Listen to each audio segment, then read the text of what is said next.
And in 3 years' time, when we're all hiding from our robot overlords, I'm going to get you back on. In a world desperate to tear itself apart, only one man, and some other people, stand in the way of total destruction. Together they will right the wrongs, make bad, good, and single-handedly destroy evil, together. Who is this man, you may ask? This man is Geoff. Hello and welcome to this episode of Geoff Jones and Friends, Make It Better, the show that takes one of life's little annoyances, gives them a microphone, a podcast and a guest, and quite simply makes everything better. Today, I'm joined by full-stack tech guru and AI engineer, Mayt. Did I say that correctly, or did I completely mess it up? Okay. It's pretty close. It's pretty close. Okay, we'll get 7 out of 10 for that one. Hey there, matey. How are you? I'm doing great. How are you? Yes, yeah, I'm very, very well. You are my very first tech person, and you are going to realize just quite how bad I am in the world of tech. Like I would still have a Nokia 5610 kind of where you could change the fascia of it from a red to a blue. That's the level I'm talking about right now. So there's going to be a lot of questions because I'm very excited about today's topic, which I'll let you introduce. What is it that we're making better today? Yeah, we're making AI better today. Let's see how AI changing dun, everything. dun, dun. The scary world of AI. So you work within AI. What is it which annoys you about it, or is it the conversation around AI? For me, it's how good it is and also how utterly bad it is. And people think that we'll get Skynet with like the AI that we actually have today. Right, exactly. I mean, short and simple. But that's it. I mean, because I am that person. Like people say AI, and I'm newish to the world of AI. And if someone says to me AI about a month ago, I would have said, no way, they're going to be harvesting, I don't know, my brains. My whole house is going to get taken over and we're going to become slaves to the robots. But you're saying that's not going to be like that. Yeah, not anytime soon. I don't think we're anywhere that far to actually have something like that. Like as in it's kind of, I would say it's pretty far in the sense that the AI can write pretty well right now. It can like make pretty pictures. It's not going to be like enslave all the humans. This is the command. But if you think about it this way, in a sense, like it might be able to like write a little text that says like you should enslave humans, but like who's going to act on it? Like what humans are going to follow that and like enslave themselves to the AI? Won't our washing machines and laptops, won't they do it? Is that not what is going to happen? Like, I don't know. An AI is going to be machine and what army? I don't like America's launch code's going to be like, oh, okay, this is the launch code. And then someone, so I got, I just read, I'm saying it out loud, and they're not connected in any way. So obviously, how is that going to happen, right? Is that what you're saying? That it's just actually not like, feasible. Yeah, exactly. Like, bow down to me, otherwise I won't actually wash your clothes. No, okay, now that's serious because I've got there's 5 of us. There's a wife and my 3 children in this house, and if the washing machine decides to take up arms against us, we're all in trouble. So we're at a really basic stage right now, like where we can paint pictures. I mean, hey, it created a whole presentation for me the other day. Like I got it to learn about a specific thing that I needed to know about. Mm-hmm. Got specific with it, and it created a presentation. I mean, that's pretty clever. It is, and I think that's like the biggest like breakthrough recently is that you can actually make it do useful things. So like the new AI, it's trained on a lot of text, a lot of document. So basically, I think what people have actually been putting into the AI model is like all the textbooks you can think of. So basically, if there's any topic you want to talk about, you want to research about, like it has that information in there. It's kind of like Wikipedia. Yeah. It has all the information you can think of, and then they can pretty print it out. So I'm going to be 100% honest. I've essentially been using it like Google, like, but it gives me the exact answer that I want. So like, instead of going on Google and being like, oh, how do you make chicken parmesan?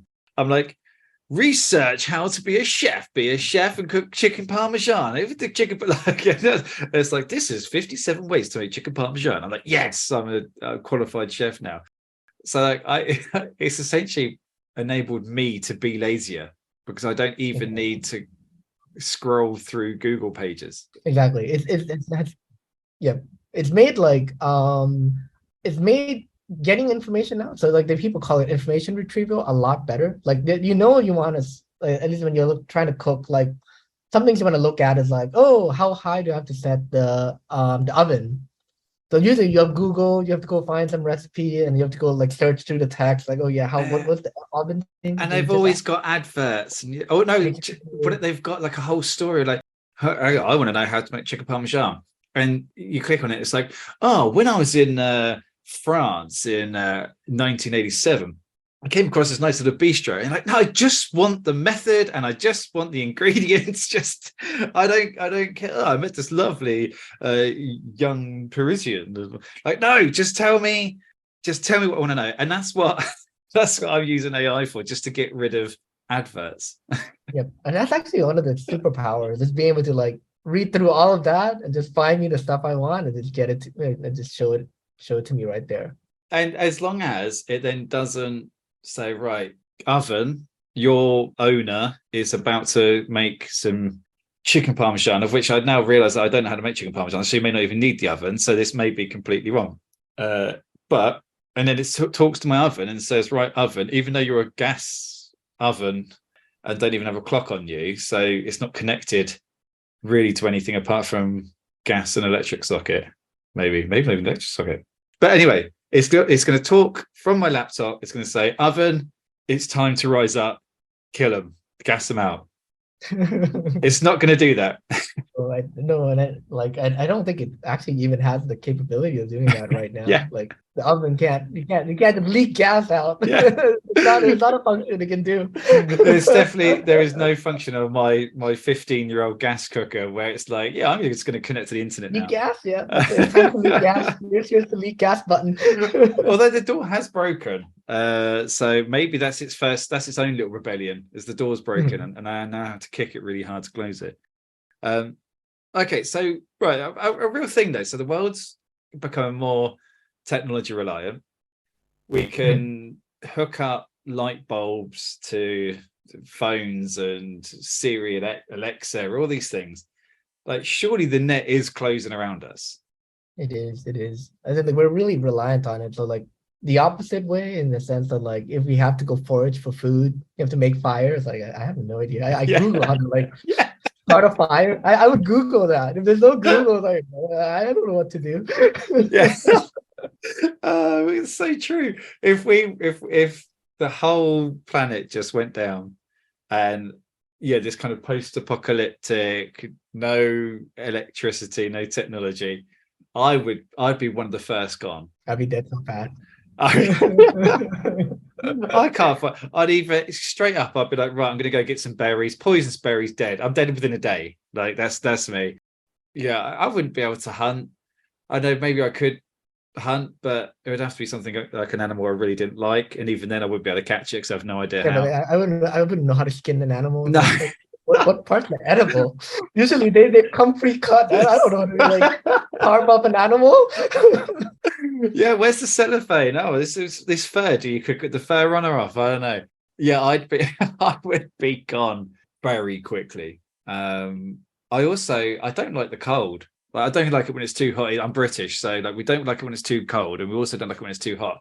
So like I'm basically a goner no matter what. But yeah, I don't think like the world or society in general would deal with kind of that level of regression, or even if we regressed 20 years ago, in the early days of internet and technology. Like if you put the world now back 20 years. Yeah, there's no Google Map. I can't drive around anywhere. Yeah. 20 years ago. 20 years ago. Yeah, cell phones weren't really a thing 20 years ago. No, you got It's still Wi-Fi 20 years ago. That's it. I mean, even what 15 years ago, you're talking about your Motorola V3, and everyone was all like, "Wow, it's a really skinny flip phone." Like it was terrible. You could, 0.3 VGA camera, whatever it is, And like megapixel VGA camera. 20 years ago? So I was born and raised in Thailand. So like 20 years ago, I was still back in Thailand. We were still on dial-up. So you could hear like the Still modem, listen to dial-up. the noise. Oh, dial-up. Do you know, waiting, just waiting and waiting and waiting, and then your parents pick up the phone, and you're like, "Oh my god, Oh, my download! I was why would you downloading like a 2 megabyte file. I was waiting for like an hour and a half to download a 2 megabyte file. Why did you pick up the phone? Why would you do that?" Oh dear. That's it. If you take, I mean, I've got adult children. You put them that, they wouldn't. I mean, they're so unbelievably spoiled with what's at their fingertips. Did they figure out what the save button icon is for? Would they, oh, what the do you know what? I don't. Oh, they've probably seen it in a meme, like the floppy disk. Yeah, they've probably seen it in Do a they know meme. what a And floppy disk is? Do they know what a disk is? do you know what they deep? Yeah, I'm not a computer. They've no idea what a floppy disk is, and they've never seen like a mini disc or anything like that. DVDs, stuff like that. Yeah, cool. But they're so incredibly kind of, I suppose, privileged in the technology at their fingertips, because they've got, and I pay for all of it, but just Spotify, you just got the world's music at your fingers. You haven't got to wait for the song to come on the radio, and then you you hit record on your tape player. Yeah, Yeah, you have a little Walkman that you can walk around with. And then yeah, once you actually like run through all the songs, you have to rewind all the way back to the beginning. You actually have to re-listen to all the songs. yeah. Oh Or you have to god. like, actually open it up, turn the disc backwards, put back in to listen to the side B. Listen to the B side, yeah. When CDs came out, I was like, I turned it upside down. I was like, what's on the other side? Oh, nothing. Well, this is rubbish. At least my tape player I could turn. But I also remember getting a Sony Walkman to play my CD on. But if you take a step, it jumped. It was just like, For the G-Sync, I think, yeah, the original ones, you couldn't shake it at all. yes. It's like, Tay, it's a portable Discman. Take it anywhere, just don't move. Like, take it wherever you are, as long as it's kind of on a tray, on a table that you're pushing really smoothly. Yeah, I mean, the thing is, though, I think in my children's eyes, or children's or people's eyes now, we are closer to kind of computers taking over jobs, and not necessarily the world, but only just look at, I know, supermarkets, certainly in the UK, with the self-service checkouts, things like. I mean, oh my goodness, I don't want to sound like a conspiracy theorist, because on one of an earlier episode, I came out sound like a real conspiracy theorist about lizard people. But hey, I'm not mad, I promise. But we do seem to be looking in that kind of almost futuristic computer-led world as and the past, what we we're just talking about just seems even further away than. It's a distant memory for you and me, and for many people. My demographic seems to be men of 40 to 60. I'm not quite sure how that happened, but but kind of remember times without all of this, with dial-up, with not even 1 megapixel on your camera phone, if a camera phone at all. But we're now looking at, I could see robots taking over the world. Yeah, and like you can't go back. Like once you have Google Maps, like you're not going back to Alta Vista. Like you're not using the old stuff anymore. Like it's done. Maps. Like what do I do with this? How do I know where I am on a map? Like now it's easy. Go back. Yeah. Although I will say one thing, me and my wife went to Liverpool a few years back, and Google Maps, I know, Signal or something, or as a sat nav, whatever it was, just failed us. And my father-in-law had given me this, like, the old big pull-out maps.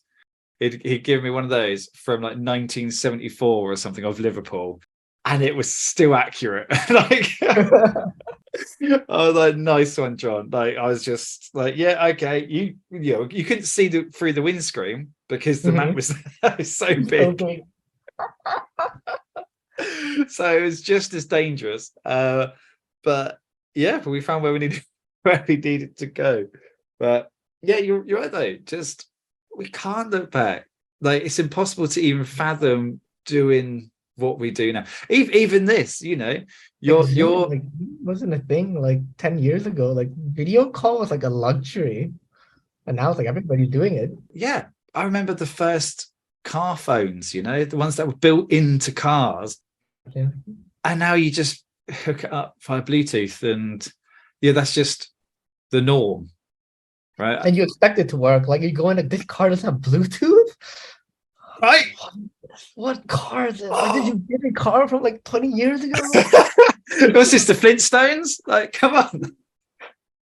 But what you just said then, like the expectation of make it work. Like you're a tech guy. You obviously appreciate the amount of, I don't know, programming hours and what actually goes into even making this work. You're in California right now. You're in California right now. You're in California right now. I'm in the UK. I feel like you've got the better end of this deal. But we are chatting. Every so often there may be a slight delay or a breakup, but we're talking, and I'm just like, oh great, Zoom's gone down again. Like, without any, I just expect it. Yeah, and like there's so much infrastructure underneath that it's actually making it work. Like the internet Yeah. cable under the ocean, making sure like all the signal gets propagated through. The computer is actually functioning, it's actually working, the Wi-Fi is working, power is running. Like it's quite crazy in the sense that like there's so much infrastructure there that just works now and people just expect it to work. Yeah, just exactly. Just for me to sit here and make stupid podcasts, like with amazing guests, I want to say. Yeah, like, and do you know what? I didn't even think of all the hardware and everything behind it as well. Like, I've always said, like, a mobile phone, I get it's satellites, and it's almost sci-fi. Yeah, it's satellites, so I can understand that it works, but the good old fashioned landline that works from a cord going from your house to a pylon to a pylon to a pylon to a pylon. If I was to pick up an actual home phone and call you on an actual home phone, that blows my mind. I'm like, how is that working? Is it like, when you get the old cups on a string, like that? How is it that clear? Like, it's just a wire. And I'm going to come out sound like a paranoid idiot, a paranoid conspiracy idiot. Like, but it blows my mind. And like I said, this I did warn you at the beginning. This is the kind of guy you're talking to that gets excited just because I don't understand how a home phone works. It's also funny in a sense, like the landline is actually a lot more reliable. Like it's actually much simpler in like technology wise though. Like it's really, really reliable. And once you switch to wireless, it's actually much harder. Because like I'm pretty sure you've had issues before when you call people on the phone like ages ago. Like the call would drop, or you walk into some location, it just drops. Nowadays with data, like everything just works. Call, like you might get like a 2-second delay and it just reconnects back. Everything just continues working. Yeah, you're right. My phone at the moment, for some reason, the signal keeps dropping. I don't know why. I'm too lazy to try and figure out why or to actually ask them about it. But it just and it annoys me because I send them a text message. Ooh, retro, and it's like I get this message and it says did not send. Do you want to resend it? I'm like, oh, why? Just work. Like one day my phone is just gonna, I don't know, electrocute me in my pocket because the phones are rising up against us because they've got AI built into them and they're going to sprout arms and legs and they're going to take over the world. I think the opposite. In a sense, like as we said, like we take things for granted. I kind of see the AI like maybe in 2-3 years we're gonna take all of this for granted and all the phone is like so right now like a lot of like the voice activated commands like they're usable but they're not that nice, right? In the sense like you didn't go like, hey Google, like turn off the lights. But you have to say like that exact phrase, otherwise it's not gonna work. Yeah, I do see that maybe in like a year or two down the line, instead of Google turn off the lights, it's like Google, I'm going to bed. And it understands, okay, we'll turn off the lights, we'll turn off all the TV and everything. And turns off all the appliances. Oh, and you could probably, I mean, yeah, switch off the lights because you can obviously hook up televisions. Yeah, and it understands it understands the intent, or at least it can predict kind of what you want from this, what you said. So like, oh, okay, I'll turn off the lights, I'll turn off the gas, like it won't burn down the house. Right. So so that's interesting because obviously, yeah, we said the intent. So right now it understands the specific command. Yeah. But it doesn't understand the intent or the logic behind what it's doing. It's just you've asked it to do a specific thing, so it's going to do a specific thing. However, you think that maybe it will, a phrase instead of right now, like for intent, like usually at least like maybe let's take a step back like 5 years ago, like when you want to build like these kind of automation or things that does this, like the intent, some programmer or some product manager has to go in and say like, if you say these exact phrase or like this very similar phrases, let's say 10 of them will do these action. So there's some human going in and like engineering each action you can perform. Yeah. So like it's not really scalable. It's like you can think of like 100 things, you can build them out, but like it's only gonna do that 100. And exactly like if you have to stay exactly this way, turn off the lights off, etc. You can't say like I'm going to bed. It's like, oh, bed is not like we didn't think about this one. So we're not gonna work with that. But with the AI, at least it starts to understand some intent, or at least it sees the relationship and it can understand like turn off the lights, going to bed, I'm piecing out, like bedtime. You can like use the different phrasing and start to pull the pieces together. Because I'm assuming because you'd be able to give all those commands an umbrella. So, but the command Google, I'm going to bed, would then filter down to right. Well, that means I need to switch off the lights, switch off the television, switch off. So, but again, it's not making that connection itself. It's you've still had to program. Oh, okay, this is what it means. If I say this, then X, Y, and Z happens. Yeah, so that's the difference with the new AI stuff. It's like you don't have to program it anymore. As long as you feed it a bunch of like examples of what it should kind of look like, it'll figure it out. Wow. Okay, and then next up, world domination. Like just turn the lights out. Just hey Google, the world is going to bed, and it just shuts down the world. It's like, then I guess it's an AI. It doesn't really care. It's like turn off the light for this one house or turn off the lights for every house out there. That'd be great. Yeah, just sit there, just switching off your neighbor's lights. That's the kind of stupid thing. Do you know what? Actually, I'm that inept with technology. I'd be shouting at my Google to switch off my lights, and someone down the road's lights are going off and on. And they've got no idea why. What happened? The AI overlord for watching. Like, hey, time for you to go to bed. Okay, it blows my mind. I mean, because I know obviously you say we are far away from it taking over the world. However, you're also a programmer. You've kind of added AI to your skill set. Maybe you want computers to take over the world. I don't know. You're a tech guy. That's not my world. You tech guys are thinking, don't you worry, one day we're gonna take over the world, and you'll be in charge of the robots. But how do we make it better? And not how do we make it better? How would you like to see AI made better? I'm not talking about the perception of it. I know we spoke a lot about the perception of it, but what would you like to see it be able to do? Mm-hmm. I would like it to be baked into more things, because I at least where I'm seeing is like there's gonna be a big UI UX shift in the sense like how we use computers right now. Like as a programmer, I tell the computer how to do, and then I have to type very specific sets of characters. Yeah. Like basically it's like a programming language or a script. I have to type very specific characters in very specific order so that the computer understands. And if I make like a mistake, I put a semicolon in the wrong place, it screams at me, I don't understand what you want to do. And you've got to go through all of it. Yeah, but going forward, I do see it because the AI kind of understands your intent.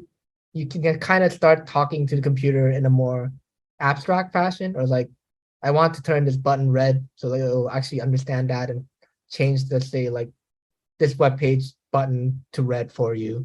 And you don't actually have to go through and actually type the specific code exactly right. It'll be a lot easier to tell the computer to do things. So it in a different way.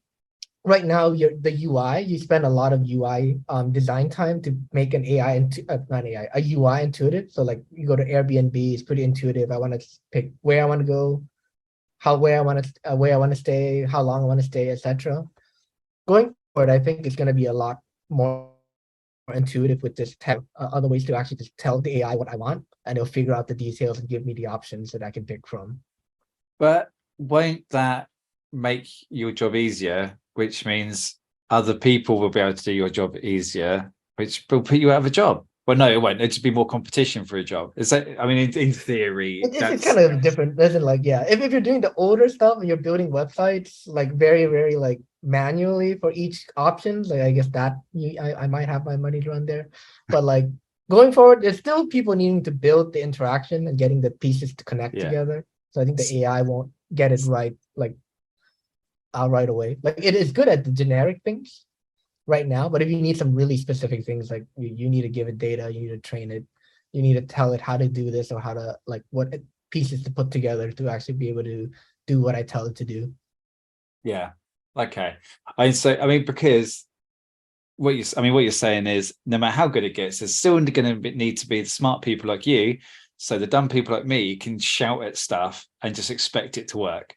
Basically, I mean, what I would like, and you know, I mean, it's kind of already getting there for me.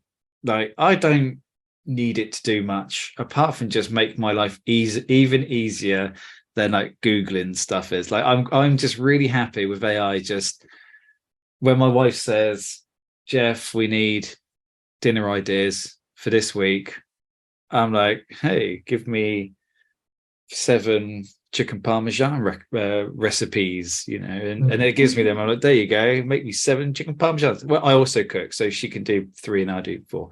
But like, that's really it. that's it. Hey, help me do this presentation. Yeah, okay, I did this presentation. Like, I'm happy with that because, oh my goodness, I've just realized that I take technology for such granted that now even just Googling is too much effort for me. Oh, how bad is that? Even Googling and having to scroll through which Google page I need to look at is too much effort for me. Oh, like have you seen like the autocompletes like for the AIs recently? Like you start typing something and then like it is like you can press tab and it'll complete the sentence for you. oh, even easier. I love it. And it has it learned that from what everyone else in the world, like what Google does when Yeah, it has all it's the data. Like you start typing your sentence, it's like, oh, I'm kind like I kind of see the rest of the stuff you've already written, so I can complete the rest of your sentence for you. oh, finishing my sentences. I'm basically married to AI, aren't I? Telling me what I need to know and finishing my sentences. Basically, I could chat about this and for an awful long time. I would make myself I was just sound incredibly dumb and now lazy, apparently. But I've learned a lot. I'm not as afraid of it now, which is a good thing. What is it's currently at the stage that I need it for. It's going to be interesting to see how it moves forwards and how what happens to that. And I thank you for the education. Oh.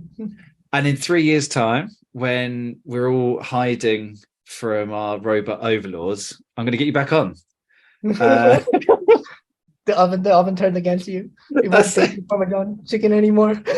as soon as the oven eats my youngest child, I'm coming for you. Right? You told me my gas oven was no way it's going to talk to the internet because it has no features. So basically, you've written and the terminology may be completely wrong for this, but you've written an AI program, right? Henshu? Yep, Henshu.ai. Right. Tell us about it. Yes, so Henshu.ai is a tool to make your writing better. So personally for me, I'm also pretty bad at writing. So when I write, like it just takes me forever to revise and to edit my own writing. I'm just really bad at it in the sense that I can read it 3 times and I won't see the mistakes in my own writing. Yeah. So what Henshu does is that it takes your writing, so all the thought process you put into writing, it takes in your first draft and turns it into a clean draft that you can almost immediately post for your blog post, your let's say like internal documentation, etc. So this is because I know a lot of authors, and editing is the worst. I mean, I have my own book out, has been for a couple of years. I didn't edit it myself. I couldn't look at it after I wrote it. And so I mean, could you, like, page wise, how much could you load up to Henshu.ai? You can load up quite a bit. I try to keep them like in pieces, so like a 1,000-word essay, I think you can totally do fine. I think longer than that, you just do it like 1,000 words at a time or 2,000 words at a time, and it'll do it just fine. Okay, so a chapter at a time, someone can load up, and okay, I would, because whilst I know, no, so tell me about it. So is it a grammar thing? No, it's actually a lot smarter than that. It goes beyond grammar and it actually looks at how you phrase things. So it'll go from the basics, which is just making sure you pick the right word, the correct word choices. Then you'll rearrange your sentences around to make sure it reads well. Then it will try to at least move some pieces around if it can within your paragraphs to make sure the sentence, the whole thing actually flows well, start and end to what you're writing. Wow. Yeah, I knew it. So I did. I have given it a go myself. How was it? Well, okay, it's so embarrassing. So the AI generated presentation that I made, because I didn't want to basically sit there and make it myself, I then ran through. So because I was like, well, I don't want it to sound like a robot, like an alien, and I put it through. As an AI model, it worked. I wrote this presentation. I got some fantastic feedback from the presentation.